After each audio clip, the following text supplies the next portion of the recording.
விஜய் அந்த பக்கம் போயிட்டா எங்களுக்கு லாபம், ஏன்னா மைனாரிட்டி ஓட்டெல்லாம் இந்த பக்கம் வந்துடுறான். அப்படின்னா நீ விஜய் அந்த பக்கம் போகிறத ஆதரிக்கணும் இல்லை? ஏன் இவ்வளோ தூரம் கதற புலம்புற? ரெண்டாவது சிபிஐ கிட்ட போனது விஜய்க்கு நஷ்டம். விஜய் தான் மாட்டிக்கிட்டாருன்னா சுப்ரீம் கோர்ட்டில் போய் எதுக்கு வந்து அவ்வளோ தூரம் போராடினீங்க? அதிமுக பாஜக கூட்டணி இருக்கும்போதே அவர்களுக்கு ஒரு பதட்டம் வந்தது. இதில் விஜயும் அங்கே போயிட்டாருன்னா ஒன்று போட்டி மிக மிக கடுமையாக இருக்கும், யாருக்கும் மெஜாரிட்டி இல்லாத எழுபறி வரும், அல்லது ஆட்சி மாற்றம் ஏற்படும். இது ரெண்டில் ஒன்று நடக்கும். டே ஒன்லேருந்தே விஜய் விவகாரத்தில் திமுக தோழமை கட்சிகள் எல்லாரையும் சேர்த்து திமுக மற்றும் நிலை வித்வான்களுடைய பதட்டத்தை நாம் தெளிவாகவே உணரலாம். ஒரு பக்கம் என்ன பேசுறாங்க, விஜய் அந்த பக்கம் போனாருன்னா அது வந்து விஜய் வந்து கொள்கை எதிரி அரசியல் எதிரின்னு சொல்லிட்டு எப்படி பிஜேபி பக்கம் போவாரு அப்படின்னு பேசுறாங்க. இன்னொரு அவர் பிஜேபி கிட்ட சரண்டர் ஆயிட்டாரு அப்படின்லாம் பேசுறாங்க. சிபிஐ கிட்ட போனது விஜய் வந்து அவங்க கண்ட்ரோலுக்கு போயிட்டாரு, அது ஒரு பக்கம். இன்னொரு பக்கம் என்ன சொல்றாங்க, விஜய் அந்த பக்கம் போயிட்டா எங்களுக்கு லாபம், ஏன்னா மைனாரிட்டி ஓட்டெல்லாம் இந்த பக்கம் வந்துடுறாங்க. அப்படின்னா நீ விஜய் அந்த பக்கம் போறதை ஆதரிக்கணும் இல்லை? ஏன் இவ்வளவு தூரம் கதற புலம்புற, புரள்ற எதுக்கு இந்த வேலை? விஜய் எக்கட கட்டு போறாருங்க. திமுகவும் தோழமை கட்சிகளுக்கும் இதுல என்னங்க வந்து இவ்வளவு தூரம் கதறலுக்கான அவசியம் என்ன வந்தது?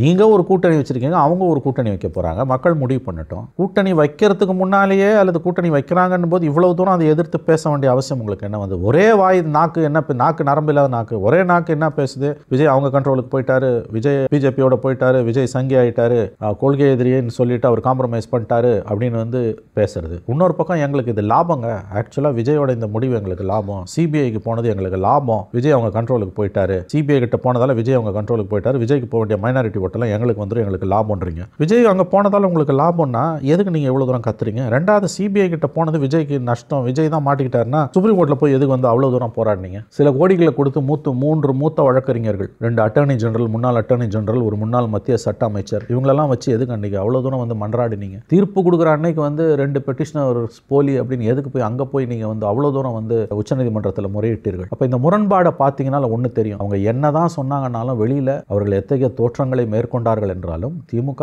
திமுகவின் தோழமை கட்சிகள், குறிப்பாக திமுகவுக்கு விஜய் விவகாரத்தில் ஆரம்பத்திலிருந்தே ஒரு பதட்டம், கவலை, அச்சம் இருப்பது உண்மை. அந்த 3 சனிக்கிழமைகளில் அவருக்கு வந்த கூட்டம் திமுகவை பாடாய்படுத்தி இருக்கிறது. ஓட்டு அவர் சிதறடிப்பாரு, அவர் ஜெயிக்கிறாரோ இல்லையோ கண்டிப்பாக வந்து தங்களுடைய வாக்குகளை அவர் சிதறடிக்கிறார். அதிமுக பாஜக கூட்டணி இருக்கும்பொழுதே அவர்களுக்கு ஒரு பதட்டம் வந்தது.